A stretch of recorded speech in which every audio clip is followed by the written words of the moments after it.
The bus stands still. Empty. Silent. Only the echo of its brakes lingers in the air, and a single chair, caught in a dim shaft of light, seems to wait for a story to unfold. This chair, ordinary in shape, worn by countless passengers, would one day hold the weight of a decision that rippled across the world. A decision not of power, nor of wealth, but of quiet defiance. A choice made by a woman who was not seeking fame, not seeking conflict, and yet became a symbol that generations would call upon in their own moments of struggle. Her name was Rosa Parks. To many, she is remembered as the woman who refused to give up her seat. But to truly understand her, we must begin not with the gesture itself, but with the silence that prepared her. Because no act of courage exists in isolation. It is the fruit of an invisible seed, sown through years of endurance, dignity, and unyielding faith. Rosa's life was not carved in headlines. She was a seamstress, a woman of discipline, a quiet figure moving through a loud and unjust world. Her days were simple, almost ordinary. Yet within her, layer upon layer of resilience was taking shape. She knew humiliation. She knew fear. But she also knew that inside every human being lies a dignity that cannot be negotiated, and must never be surrendered. And so the chair stands before us, empty, waiting. Not for someone extraordinary, but for someone real. For a woman who, in that December evening of 1955, would decide to remain seated, and by doing so, awaken the conscience of a nation. How can something so small, the act of not moving, of holding one's ground, change the fate of millions? How can silence roar louder than the shouts of injustice? This is not just Rosa's story. It is the story of what happens when one soul dares to remain unshaken, and the world discovers that stillness can move history. Rosa Parks was born in Tuskegee, Alabama, in 1913, a land scarred by the shadow of slavery, a society chained by the laws of segregation. She arrived into a world where the lines between human beings were drawn not by character, but by the color of skin. These were not invisible boundaries. They were enforced on signs, on schools, on buses, on every street where black and white were ordered to remain apart. As a child, Rosa walked those streets with wide eyes, already witnessing the weight of injustice. She saw men who carried themselves with pride humiliated in public. She heard whispers of fear when night fell, stories of violence and cruelty that traveled quietly from home to home. She grew up where dignity had to be defended in silence, where survival demanded caution, but the heart longed for something more. Her father left when she was young, and so Rosa was raised mainly by her mother and her grandmother, women of strength, women of faith, women who knew that even in a broken world, the soul must stand upright. They taught her lessons not of anger, but of resilience. They told her that every human being was a child of God, worthy of respect, and that one must never accept the falsehood of inferiority. From her grandmother, she inherited a quiet fire, a discipline that shaped her days. From her mother, she learned patience, dignity, and the unshakable belief that education was a pathway to freedom. Books became her companions, even when schools for black children were underfunded, even when learning itself seemed like a privilege reserved for others. It was in these early years that Rosa's character was being forged. Not in the spotlight of history, but in the ordinary rhythms of life, chores, lessons, prayers, and moments of stillness where the young girl absorbed the truth that courage is not the absence of fear. Courage is the decision to move forward, even when fear is present. She witnessed injustice, but she also witnessed resistance. Small acts. Quiet gestures. Neighbors who refused to bow completely to humiliation.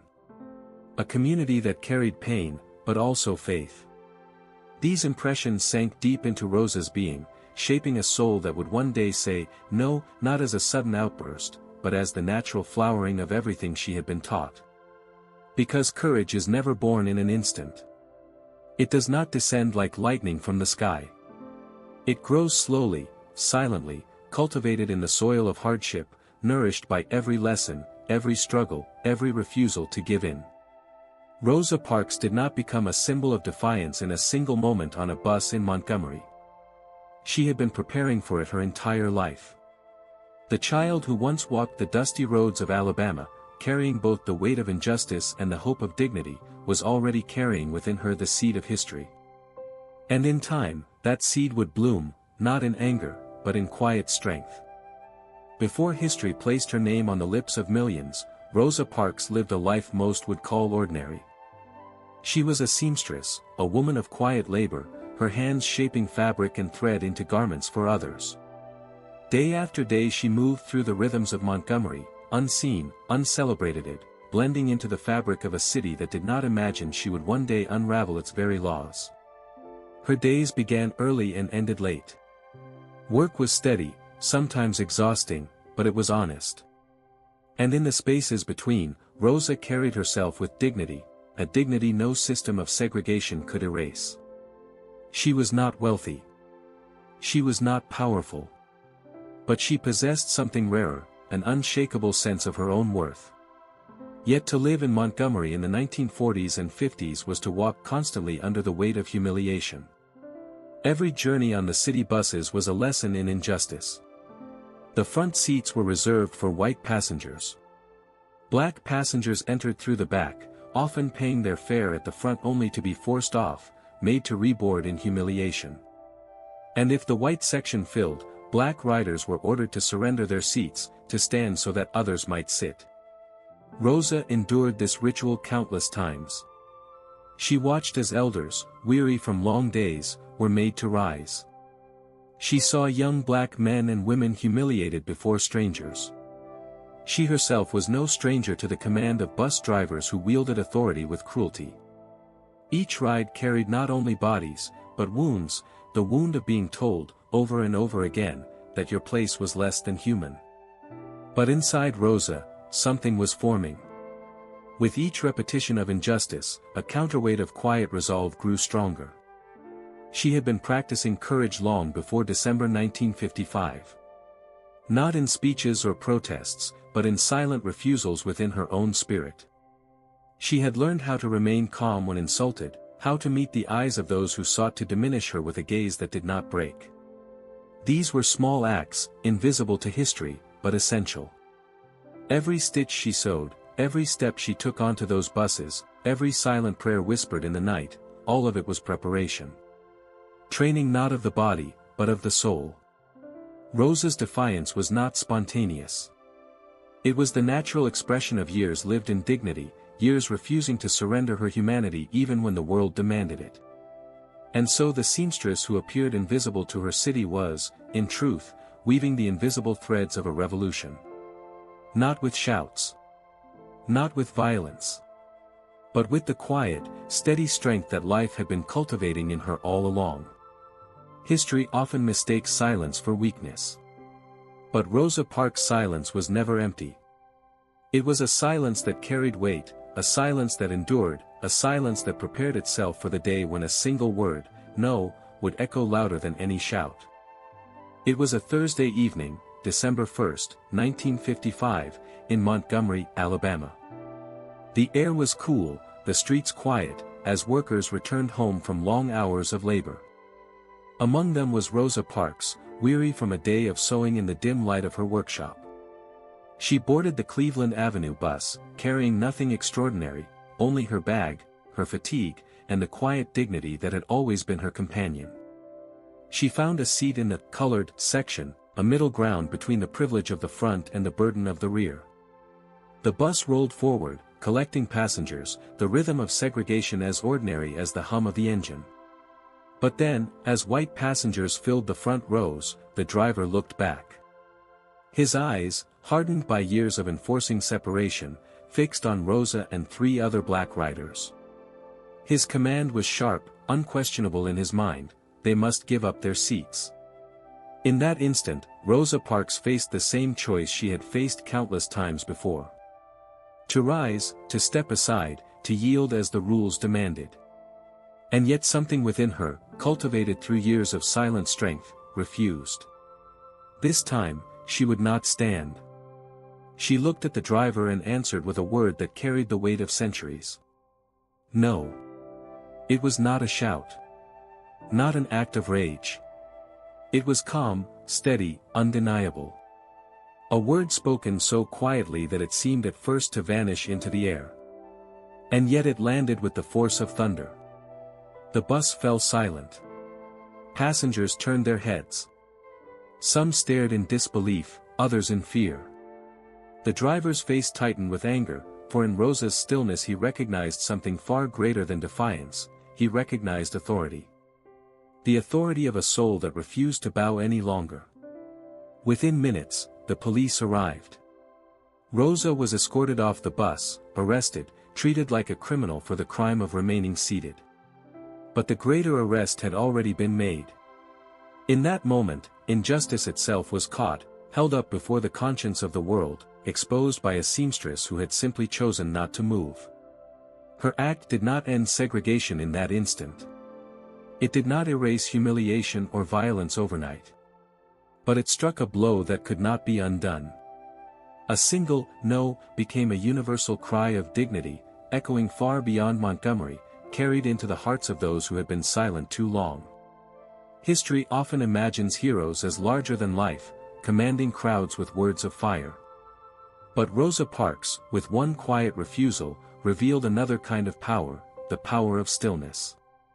She proved that change can begin not with armies, nor with violence, but with the unshaken will of one ordinary woman who dared to say, no. Rosa Parks was taken from the bus and placed under arrest. In that moment, the machinery of segregation believed it had asserted its power once again. To the authorities, she was only a name on a police report, a body in a cell, a warning to others who might dare to resist. But what they could not see was that in trying to silence her, they had awakened something far greater. News of her arrest spread quickly through Montgomery's black community.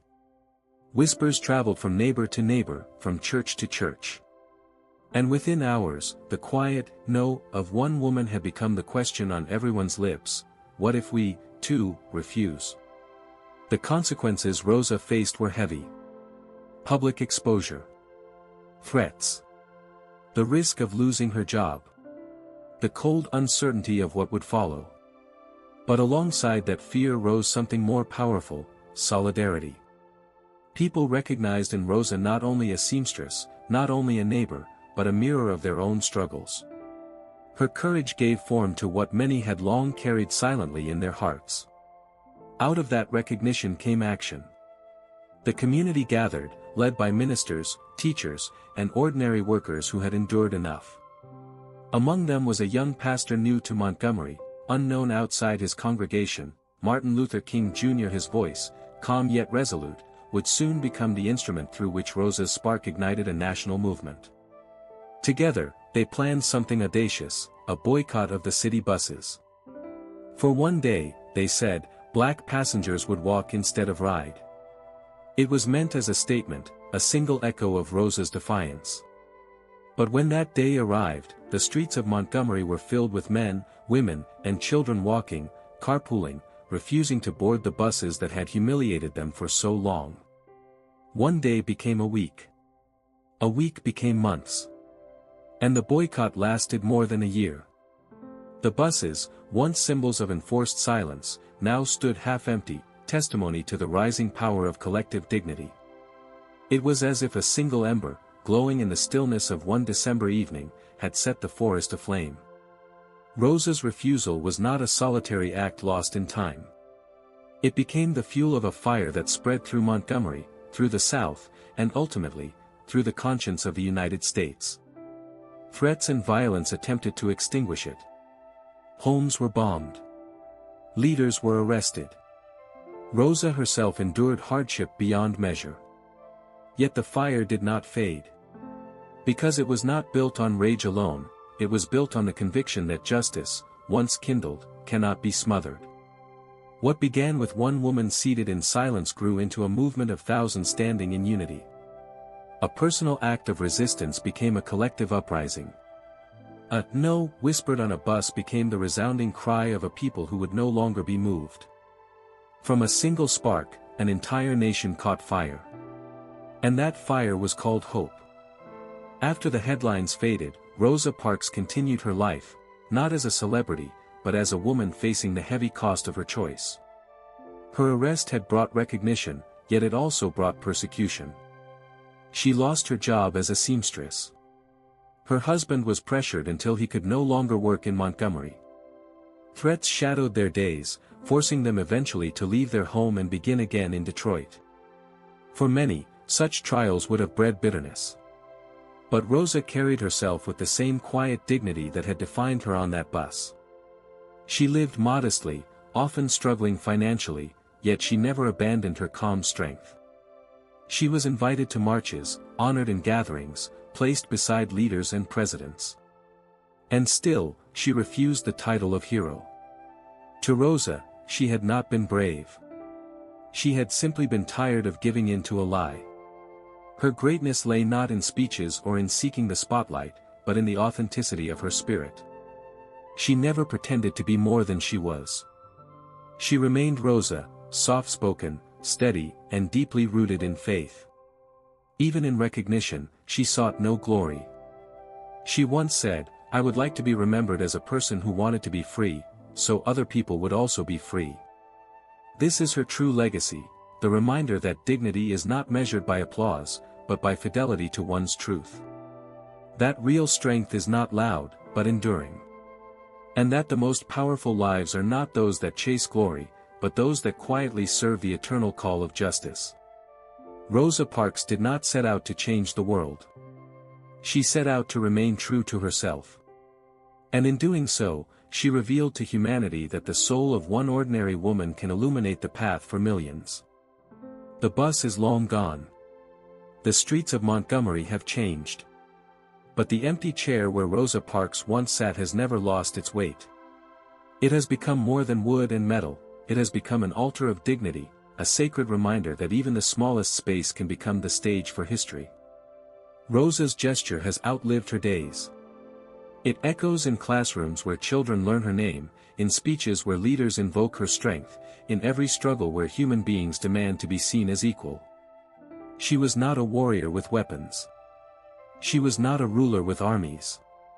She was a woman who chose not to move, and because of that choice, the world itself was moved. Her story is not only about segregation, nor about one city in Alabama. It is about the universal moment we all face, the moment when life asks us, will you give in, or will you stand firm? Perhaps it happens in silence, with no witnesses. Perhaps it is in defending your truth, protecting your dignity, or choosing compassion when it is easier to turn away. In each of these moments, Rosa's spirit speaks to us, hold your ground. Remain true. For courage is not always loud. Sometimes it is as simple as remaining seated, as simple as refusing to bow to what is unjust. Rosa Parks showed us that greatness can wear the face of the ordinary, and that one quiet "no" can carry the power to lift generations. She did not stand up that day.